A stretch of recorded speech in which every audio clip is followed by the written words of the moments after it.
हो गया।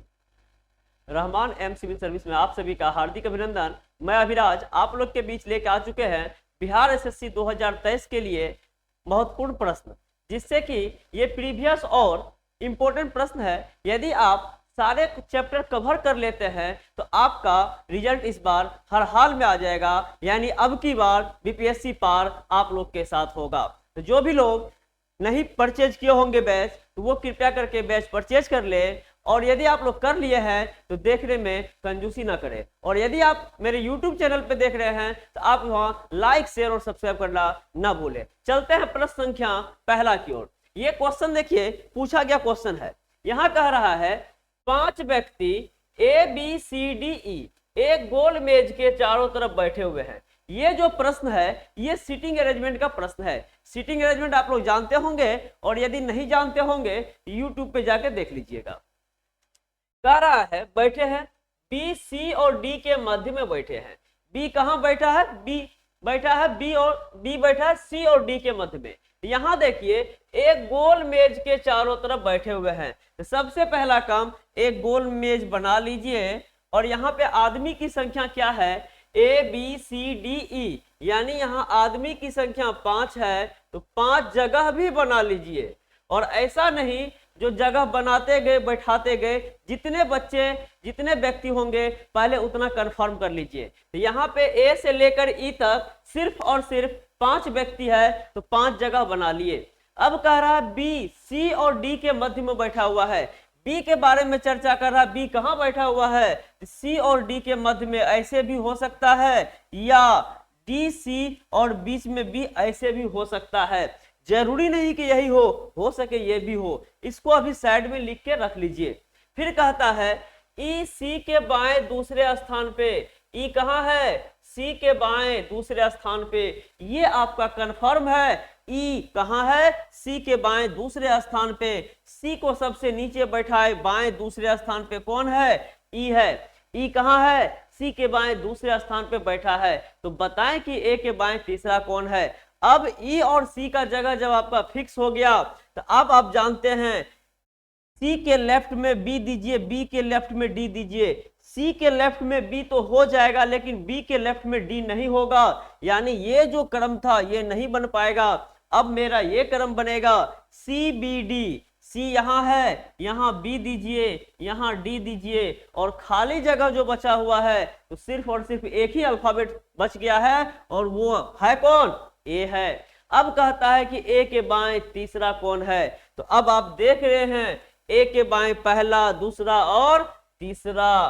तो ए के बाएं तीसरा कौन है? इस तरीके से आपका ऑप्शन नंबर बी और आंसर भी आपका बी होगा, यानी बी इसका सही उत्तर आया। चलते हैं प्रश्न संख्या अगला की ओर।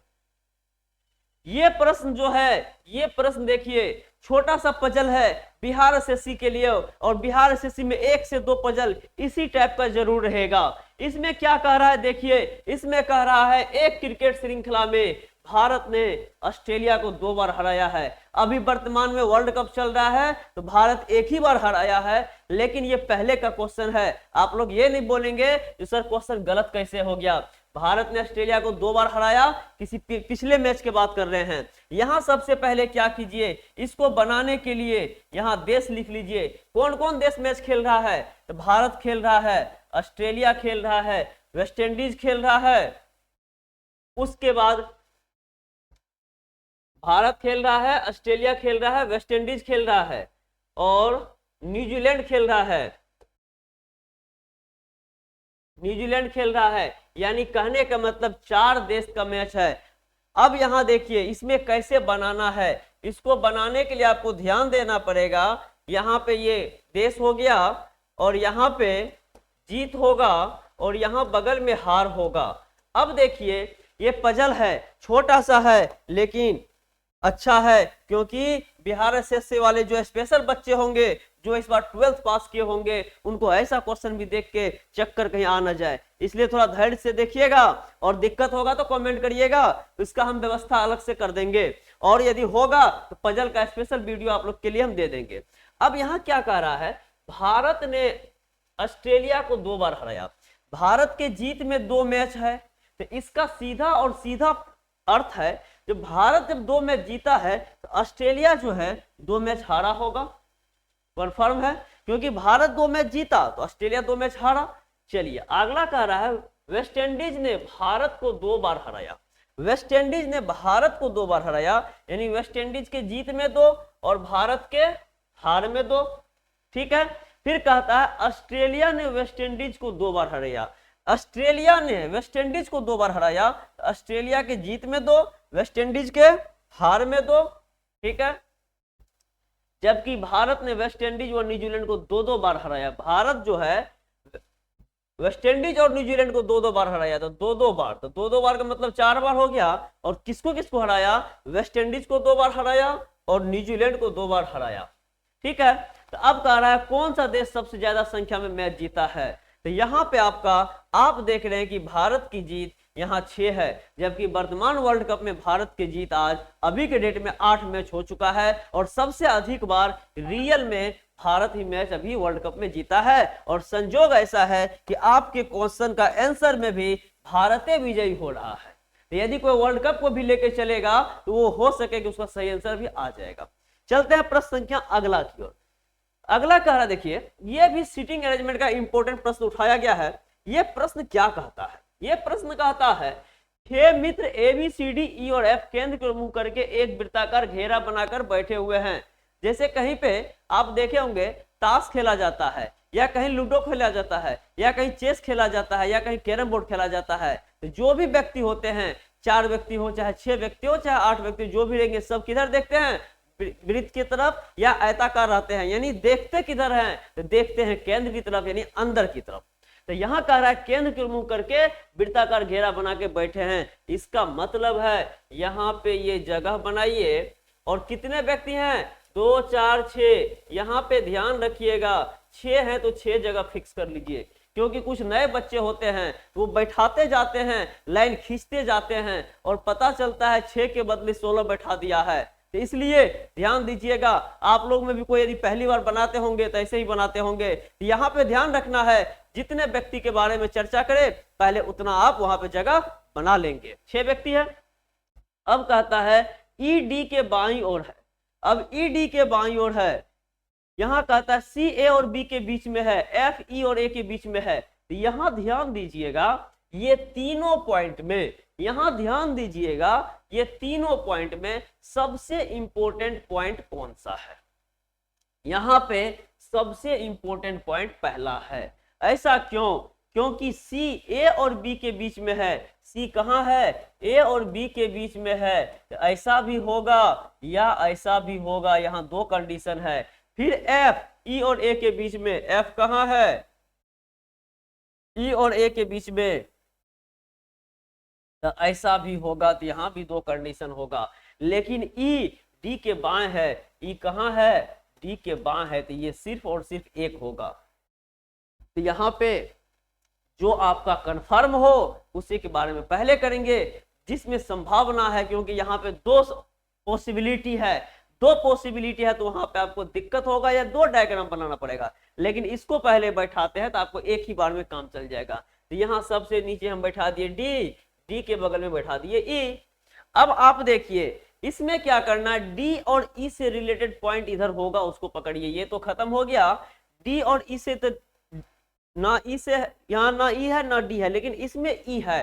तो ई वाला में देखिए क्या है, ई के राइट में एफ, एफ के राइट में ए, ई के राइट में यहाँ डी है। ई के राइट में जब यहाँ डी है तो ई के राइट में यहाँ एफ तो आएगा नहीं। जब एफ नहीं आएगा तो इसका मतलब ये नहीं होगा, तो होगा क्या? नीचे वाला ई एफ ए, ई के बाएं में एफ और एफ के बाएं में ए। अब ये काम खत्म। अब आपके पास ये जो बचा है, ए के दाएं में सी और उसके दाएं में बी। तो ए के दाएं में चलते हैं तो एफ है, यानी ऊपर वाला फिर यहाँ नहीं होगा। तो ए के बाएं, अब ए के बाएं में सी, तो ए के बाएं में सी और सी के बाएं में बी, ये आपका हो गया। यदि आपको कोई कंफ्यूजन है तो हम आपको प्रश्न को देखिए एक बार फिर से करवाते हैं। ई डी के बाएं की ओर है, ई कहाँ है? डी के बाएं ओर है, तो डी का बाएं यही होगा। और कहता है सी ए और बी के बीच में है, सी कहाँ है? ए और बी के बीच में है ना। फिर कहता है एफ ई और ए के बीच में है, एफ एफ ई और ए के बीच में, तो ई और ए के बीच में है, यानी आपका प्रश्न कंप्लीट का कंप्लीट बना हुआ है। चलते हैं क्वेश्चन क्या पूछ रहा है। सी के ठीक दाईं ओर कौन है, तो सी के ठीक दाईं ओर कौन है, तो आप देख रहे हैं सी के ठीक दाईं ओर ए है, अर्थात ऑप्शन नंबर सी होगा। बी के बाईं ओर कौन है, बी के बाईं ओर कौन है, तो बी के बाईं ओर डी है, अर्थात ऑप्शन नंबर आपका डी होगा, आंसर आपका डी होगा। तो इस तरीके से आपको प्रश्न बनाना है। ये प्रश्न देखिए, ये प्रश्न जो आया है, ये प्रश्न का नाम है इनइक्वलिटी। इनइक्वलिटी का अर्थ होता है असमानता, या आप कहीं कहीं ऐसा भी देख सकते हैं जो उसमें आपको स्टेटमेंट एंड कंक्लूजन होगा। स्टेटमेंट एंड कंक्लूजन कहने का अर्थ होता है कथन और निष्कर्ष। तो यहाँ पे देखिए कथन रहता है, निष्कर्ष रहता है। अब यहाँ देखिए इस प्रश्न में क्या करना है, इस प्रश्न में देखिए आपको बताते हैं क्या करना है। यहाँ कह रहा है अभिव्यक्ति m लेस इक्वल k और l ग्रेटर देन p को निश्चित रूप से सत्य बनाने के लिए दी गए अभिव्यक्ति में प्रश्न चिन्ह के स्थान पे निम्नलिखित में से कौन सा प्रतीक रखा जाना चाहिए। यानी कहने का अर्थ हुआ, आप यदि इसको और इसको निश्चित रूप से सत्य बताना है, तो यहाँ पे जो व्हाट है, यानी यहाँ लिखा हुआ है के, यहाँ व्हाट m n p। अब कह रहा है यहाँ पे कौन सा प्रतीक होगा जो ये मेरा 100% फुलफिल होगा। अब आप देखिए इसको कैसे बनाना है। इसको बनाने के लिए आपको क्या करना पड़ेगा, यहाँ हम पहले देते हैं कौन सा साइन, तो देखिए आप पहले देखिए, यहाँ हम इक्वल दिए, यहाँ जब हम इक्वल दिए तो क्या हो रहा है, इक्वल ग्रेटर दिए तो क्या हो रहा है, तो के एल, तो एम के को करना है एम के। तो आप जानते होंगे ग्रेटर देन, इक्वल टू और ग्रेटर देन, ये जब मिलता है तो हमेशा आंसर आता है ग्रेटर देन, हमेशा आंसर क्या आता है ग्रेटर देन। तो इस स्थिति में यहाँ के बड़ा एम हो जाएगा, जबकि कह रहा है कि छोटा बराबर एम, यानी ये बात यहाँ पे नहीं हुआ। और जब ये फुलफिल नहीं किया तो अगला को हम चेक नहीं करेंगे, यहाँ पे ध्यान रखिएगा। इस प्रकार से डायग्राम बनता है, यहाँ ग्रेटर इक्वल, यहाँ लेस इक्वल और बीच में इक्वल। अब इन दोनों के बीच में क्या संबंध दीजिएगा वो भी हम आपको बताते हैं। इन दोनों की चर्चा होगी तो ये आएगा, इन दोनों के बीच में ये आएगा और इन दोनों के बीच में ये आएगा, यहाँ पे ये आएगा, यहाँ पे ये आएगा और यहाँ पे ये आएगा। और यहाँ से यहाँ रहे तो नॉट पॉसिबल, यहाँ से यहाँ रहे तो नॉट पॉसिबल, और यहाँ से यहाँ जाए तो भी नॉट पॉसिबल, और यहाँ से यहाँ जाए तो भी नॉट पॉसिबल। तो ऐसे स्थिति में 6 कंडीशन पॉसिबल होता है और 4 कंडीशन नॉट पॉसिबल होता है। तो आप लोग को यदि इसका 0 से देखना है यूट्यूब पे अभिराज सर इनइक्वलिटी डालिएगा तो आ जाएगा। ठीक है, अब चलते हैं आगे क्या करना है। अब यहाँ लेस देन देंगे। अब यहाँ देखिए जब लेस देन दिए तो आप जानते हैं ग्रेटर इक्वल और लेस देन, ग्रेटर इक्वल और लेस देन बताए हैं, दे के काट दिए हैं। इसका मतलब ग्रेटर इक्वल और less than equal to not possible होगा, तो ये तो होगा नहीं, ये भी गलत हो गया। तीसरा इसका देखिए यहाँ पे लेस देन इक्वल टू और ग्रेटर देन इक्वल टू, तो आप देख रहे होंगे ग्रेटर देन इक्वल टू और लेस देन इक्वल टू यहाँ क्रॉस क्या हुआ है, यानी ये भी नहीं होगा। अब आपके पास लास्ट ऑप्शन बचा हुआ है और वो है इक्वल टू। अब आपके पास जो लास्ट ऑप्शन बचा है वो है इक्वल टू। इसको चेक करते हैं क्या आंसर आता है। देखिए अब यहाँ है ग्रेटर इक्वल और इक्वल, तो अब आप देख रहे हैं ये आपका ग्रेटर इक्वल है और ये आपका इक्वल है, तो इसी के बीच में ग्रेटर इक्वल दिया गया है और यहाँ पे आपका आंसर आ गया के ग्रेटर इक्वल एम। जब के ग्रेटर इक्वल एम आएगा और एम को लेफ्ट से इधर और इधर, के को लेफ्ट से राइट में, एम को राइट से लेफ्ट में, तो इसका पलट जाएगा, तो इसका लेस देन इक्वल टू होगा। इस तरीके से ये आपका सही हो गया। दूसरा है एल बड़ा पी। एल बड़ा पी का मतलब है बड़ा और बड़ा को मिलाएंगे तो बड़ा होगा, बड़ा और बराबर को मिलाएंगे तो बड़ा होगा, इसलिए ये भी सही है। इसलिए इसका आंसर ऑप्शन नंबर डी होगा। यदि कोई समझने में दिक्कत हो तो कमेंट करेंगे, यदि समझ में आ गया होगा तो भी कमेंट करेंगे तो सर मुझे आपने अच्छी तरह पढ़ा दिया है और इस बार बिहार एसएससी पार कर देंगे। तो जो भी लोग चैनल पे नए देख रहे होंगे तो कृपया करके लाइक शेयर और सब्सक्राइब करना ना भूले। चलते हैं प्रश्न संख्या की ओर। अब ये प्रश्न कह रहा है, इसमें क्या होता है देखिए, ये क्विज टेबल का सवाल है और इसमें कहीं ना कहीं एक जगह व्हाट रहता है और उसको बनाना है। अब यहाँ क्या हो रहा है देखिए, यहाँ पे इन तीनों का आप टोटल यदि करते हैं, यहाँ देखिए 5 + 6 11, 11 9 20 के 0 बच गया 2, 4 5 2 7, ये आपका सबों का टोटल 70 आया। यहाँ देखते हैं 7 3 10 के 0 बच गया 1, 3 4 2 6 1 7, ये भी 7 आ गया। और यहाँ 7 1 8, 2 2 4 48 आता है। इसका मतलब है 70 - 48 करिएगा, आपका ये आंसर 22 आएगा और ऑप्शन नंबर बी आपका सही उत्तर होगा। ठीक है, चलते हैं अगले प्रश्न की ओर। अगला प्रश्न भी देखिए क्विज टेबल से ही लिया गया है और ये सारे प्रश्न जो है आपको एग्जाम से उठाया गया है बिहार एसएससी प्रीवियस से। तो इसमें देखिए किस किस तरीके से प्रश्न देता है। यहाँ 2 × 3 करेंगे और 3 × 4 करेंगे तो 2 × 3 × 4 कितना होता है, तो 2 × 3 6 होता है, 6 × 4 24 होता है। ठीक है ना, और यहाँ पे 8 × 9 × 2 करेंगे, 9 × 8 होता है 72 होता है, 72 × 2 करेंगे 144 हो जाएगा। अब आप देखिए 3 × 5 × 3 बराबर 5 × 3 15, 15 × 3 45 और यहाँ पे 6 × 3 × 4, 6 × 3 18, 18 चौके 72, इसका आंसर ऑप्शन नंबर बी होगा 72। और यहाँ पे जो आपको 60 दिख रहा है ये 60 नहीं होगा और ये 60 45 हो जाएगा। क्यों? क्योंकि 3 × 5 15, 15 × 45, ये क्वेश्चन मिस्टेक है। आप लोग यहाँ पे क्वेश्चन सुधार लेंगे और यहाँ पे 45 लिख लेंगे। तो इस तरीके से यहाँ देखें कि सबों का गुणनफल नीचे लिखा गया था। ठीक है, चलते हैं अगला प्रश्न की ओर। अगला प्रश्न देखिए क्या कह रहा है, ये आपका प्रश्न इससे पहले करवा दिए हैं, इसको कोई दिक्कत नहीं, आगे बढ़ते हैं।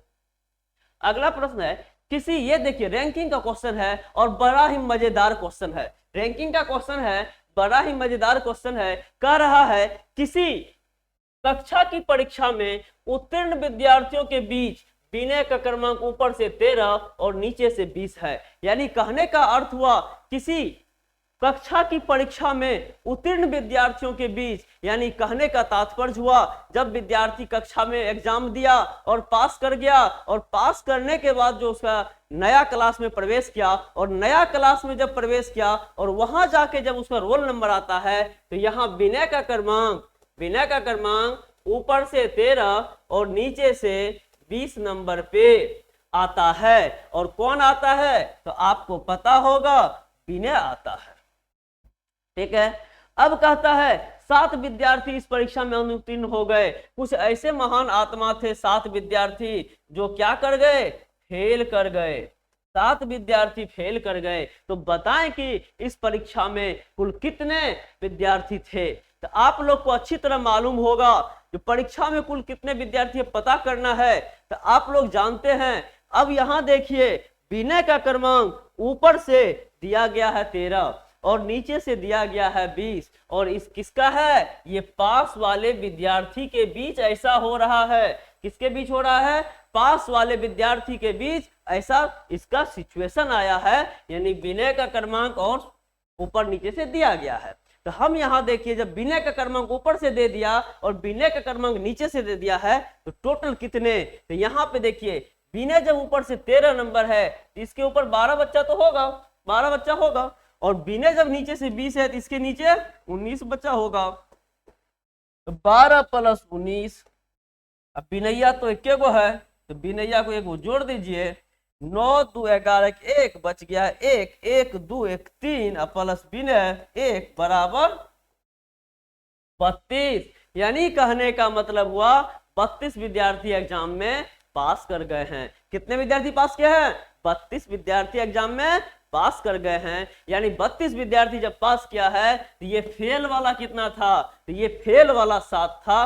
तो आप जानते हैं अपियर विद्यार्थी की संख्या इक्वल टू फेल विद्यार्थी की संख्या प्लस पास विद्यार्थी की संख्या, यानी 32 पास किया 7 फेल किया, यानी इसका मतलब है आपका आंसर ऑप्शन नंबर ए 39 विद्यार्थी क्लास में पहले थे। कितने विद्यार्थी थे? 39 विद्यार्थी क्लास में पहले थे। चलते हैं अगला प्रश्न की ओर। अगला प्रश्न कह रहा है, ये देखिए, ये प्रश्न तो है बड़ी हल्का, लेकिन कभी कभी कुछ ऐसे महान आत्मा होते हैं जो प्रश्न को गलती कर देते हैं, इसलिए हमेशा एक आध सेट में एक आध क्वेश्चन हम बताने का कोशिश करते हैं, क्योंकि मेरे बहुत कमजोर से कमजोर बच्चे को भी हम सिखाते हैं, इसलिए कमजोर से कमजोर बच्चे को भी पढ़ाने के लिए हम ऐसा ऐसा क्वेश्चन का भी यूज करते हैं जो बच्चा को आसानी से समझ जाए।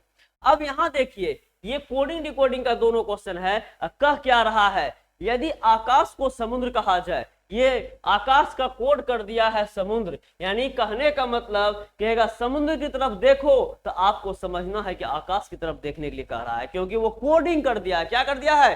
कोडिंग। अब यहाँ कहता है समुद्र को कह रहा है पानी, यानी समुद्र में डूब जाओ, तो कहेगा पानी में डूब जाओ, ठीक है। फिर कहता है पानी को हवा, अब गाड़ी में उसको हवा देना, पानी देना है, तो क्या कहेगा? हवा डाल दे, तो हवा नहीं पानी डालना, क्योंकि पानी का कोड हवा है। और हवा को बादल और बादल को नदी कहा जाए, हम प्यास लगने पर किसे पिएंगे? तो आप लोग को पता होगा, प्यास लगने पर आप पानी पिएंगे। और पानी को क्या कहा गया है? तो पानी को क्या कहा गया है? तो पानी को हवा कहा गया है। सही आंसर ऑप्शन नंबर बी होगा, अर्थात हवा भी होगा। अब हमें भी प्यास लग गई तो पानी पी लेते हैं।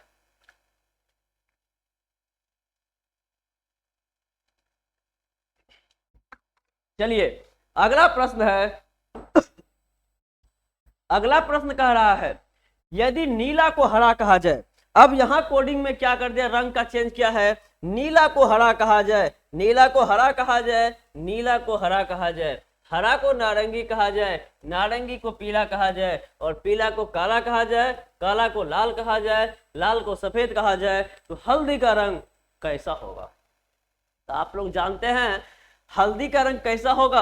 हल्दी का रंग रियल में पीला होता है। हल्दी का रंग रियल में पीला होता है, लेकिन यहाँ पीला को क्या कहा गया है? तो पीला को यहाँ काला कहा गया है। इस तरीके से सही आंसर ऑप्शन नंबर डी, अर्थात आपका आंसर होगा काला। ऑप्शन नंबर डी अर्थात आपका आंसर होगा काला। चलते हैं प्रश्न संख्या अगला की ओर। ये भी देखिए कोडिंग और डिकोडिंग का ही क्वेश्चन है। इसमें क्या कह रहा है, ओवर एंड एवब को DAPATA लिखा जाता है, DAPATA लिखा जाता है। ओल्ड एंड ब्यूटीफुल को SANAPA लिखा जाता है। ओवर को उसी भाषा में क्या लिखा जाएगा? यहां देखिए, इसको हम जीरो लेवल से समझा देते हैं। Over, OVER, over and एवब, and ABOVE, इसको लिखा जाता है DAPA,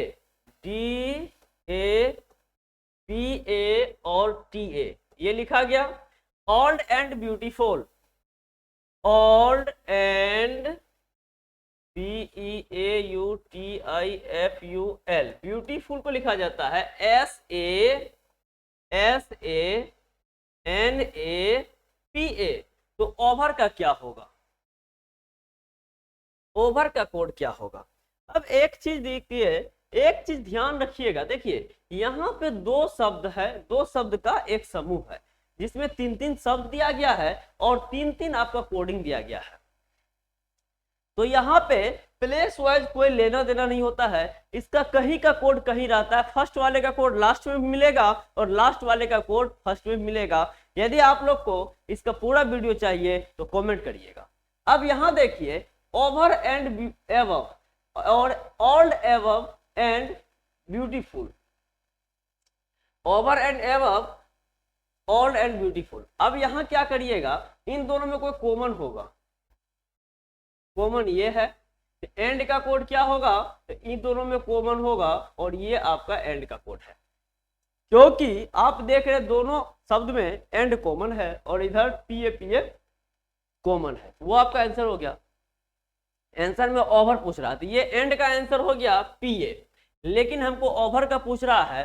तो अब ओवर आपका यहाँ पे है, तो आप देख रहे हैं ये सेकंड में, ये सेकंड में, लेकिन इसका ये कोड सेकंड में, इसका ये थर्ड में, तो पता तो चल नहीं रहा है। तो जब ऐसी स्थिति में एंड का कोड पूछता, तो एंड का कोड मेरा आंसर होता PA, एंड का कोड मेरा आंसर होता PA, लेकिन यहाँ पूछ रहा है ओवर का।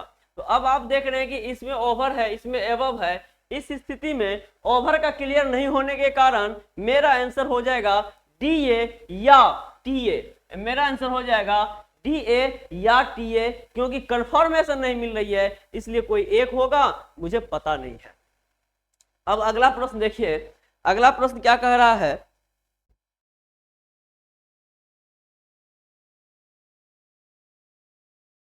अगला प्रश्न देखिए, अगला प्रश्न कह रहा है किसी सांकेतिक भाषा में he has come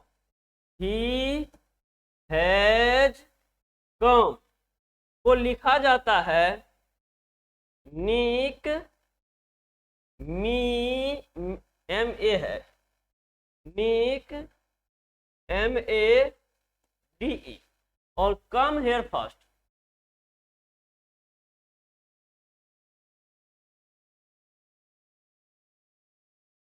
फर्स्ट इसको लिखा जाता है DELIT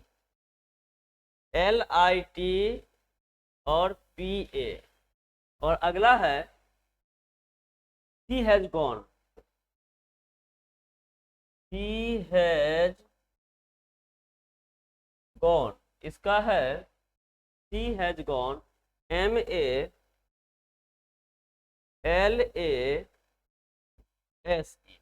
अब यहाँ कहता है तो उसी भाषा में ही के लिए क्या होगा, ही का प्रयोग करना है, ही का यूज करना है। अब आप देखिए ही के लिए करना है, पहला और तीसरा में हैज कॉमन है, तो पहला और तीसरा में क्या कॉमन है, आपको दिख गया होगा MA कॉमन है, यानी हैज का आंसर MA होगा। पहला और दूसरा में कम कॉमन है, तो पहला और दूसरा में DE कॉमन है, DE कॉमन होने मतलब कम का DE। तो अब आप जानते होंगे यहाँ पे 3 शब्द हैं, यहाँ पे 3 वर्ड है, यानी 3 कोड है, और दोनों अपना हिस्सा लेके निकल चुका है। हैज भी निकल चुका है, कम भी निकल चुका है। हैज का हिस्सा MA हो गया और कम का हिस्सा DE हो गया। तो सीधी से सीधी बात है, ही का हिस्सा NIK होगा। इस तरीके से ही के लिए कौन सा होगा, तो ऑप्शन नंबर A अर्थात 1 नंबर आंसर अर्थात NIK आंसर होगा।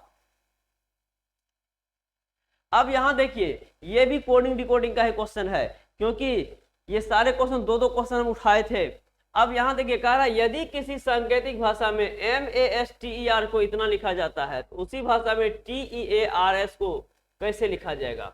अब यहां देखिए पोजीशन का खेल है, यहाँ किसका खेल है, पोजीशन का खेल है। MASTER मास्टर, इसका होता है 13, इसका 1, इसका 19, इसका 20, इसका 5, इसका 18। अब देखिए, अब आप देख रहे होंगे यहाँ पे ये 13 है, तो इसको हम 1 + 3 करके 4 कर सकते हैं, इसको 1, 9 1 10, 10 + 1 + 0 1 कर सकते हैं, और यहाँ पे 20 को 2 + 0 2 कर सकते हैं, 5 को 5, 8 को 1 9 कर सकते हैं। अब यहाँ देखते हैं 4 होता है M का, लेकिन वहां 6 दे दिया है, तो यहाँ तक तो समझ में आ रहा है कि 2 बढ़ा दिया है। A का 1 होता है तो 3 दिया है, तो यहाँ भी 2 बढ़ा दिया है। अब S का 19 होता है तो 21 होगा, 21 होगा तो 1 + 2 + 1 3 होना चाहिए, लेकिन यहाँ 2 ही रहने दिया है। फिर देखते हैं T का यहाँ पे 1 कर दिया है, E का यहाँ पे 5 कर दिया है। अब यहाँ पे कुछ अलग तरीके से आपको देखना पड़ेगा, और यहाँ TEARS यानी कहने का मतलब है अब हमको जो यहाँ कोडिंग इसके आधार पे नहीं कुछ बना, तो नहीं कुछ बना, तो आप देख रहे हैं कि जितने भी अल्फाबेट है सब वहीं पे है। इस तरीके से एक लाइन से आप लिख दीजिए, और यहाँ देखिए TEA यहाँ दीजिए 145 145 145 किधर है, तो यहाँ देखिए 145 TER है, सॉरी TE का 14, TE का 14, A का यहाँ पे सेकंड, तो सेकंड में 3 है, तो 143, ये नहीं ये नहीं ये नहीं, ये आंसर आना चाहिए 143। आर एस, आर का लास्ट में है 5 और एस यहाँ पे है, ये आपका 2 हो गया। 143/52 ऑप्शन नंबर सी आपका सही उत्तर हो गया। चलते हैं अगला प्रश्न की ओर। अगला प्रश्न कह रहा है किसी सांकेतिक भाषा में मद्रास को 56 लिखा जाता है तो कलकत्ता को क्या लिखा जाएगा। अब देखिए MADRAS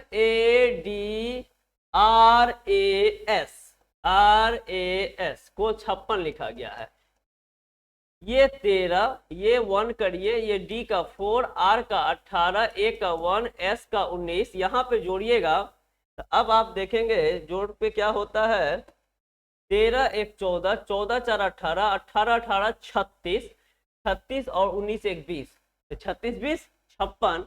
अब आप देख लीजिए सारे अल्फाबेट का लेफ्ट का पोजीशन का जोड़ आपका उत्तर दिया है, तो आप भी यहाँ पे सबका अल्फाबेट का पोजीशन लिखिए और आंसर पाइए। तो इसके लिए जिनका अल्फाबेट पोजीशन याद होगा वो आसानी से बनाएंगे और जिनको याद नहीं होगा वो धीरे धीरे बनाएंगे। यदि एग्जाम में पास करना हो, एक की बार बिहार एसएससी पार करना हो तो आप याद कर ले, नहीं अपने आप एसएससी पार ना हो आप पार हो जाए तो आप यहाँ पे धीरे धीरे बना सकते हैं। अब यहाँ देखिए इसमें आपको क्या करना पड़ेगा। यहाँ पे देख रहे हैं मद्रास का 56 तो हो गया। CAL, सी का वैल्यू आप लोग को पता होगा, सी का वैल्यू 3 होता है, सी का वैल्यू 3, A का 1, L का 12, C का 3, U का 21, T का 20, T का 20 और A का 21। अब इसको जोड़िए तो आप देख रहे हैं ये कितना हो गया।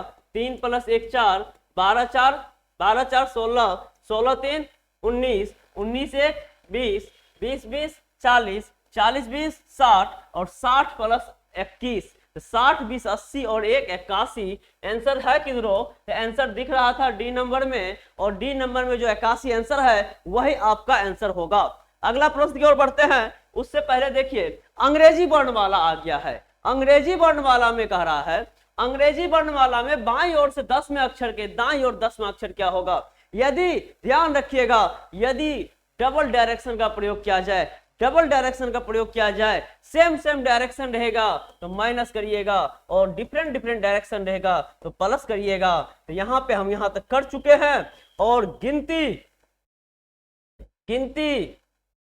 पहले डायरेक्शन से करना है, गिनती पहले डायरेक्शन से करना है, गिनती पहले डायरेक्शन से करना है, वही आपका उत्तर होगा।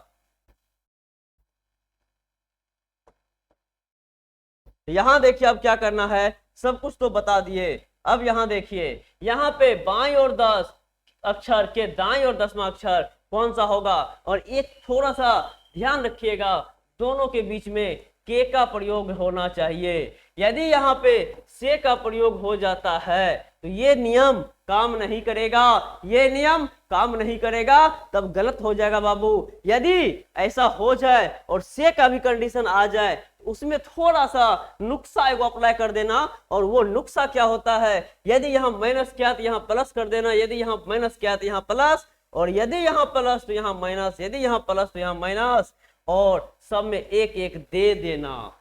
यदि से का प्रयोग होगा तो ये लाल और ब्लू मिला के काम करेगा, यदि के का प्रयोग होगा तो ये लाल वाला जो हम दिए हैं उसको तुम नहीं रखना बाबू, ठीक है। तो इस तरीके से आपको करना है। अब यहाँ पे लाल वाला से तो बात करना नहीं है, तो यहाँ देखिए बाएं और दाएं है, तो सीधा बात है लेफ्ट और राइट है, लेफ्ट राइट है तो जुटेगा 10 + 10 20, और लेफ्ट पहले है तो लेफ्ट से 20 नंबर पे आपको बच्चे से याद होगा T20 होता है और 20-20 मैच भी होता है, और 20-20 मैच का मतलब 20 ओवर का होता है। इसका मतलब है आपका टी का पोजीशन 20 हो गया।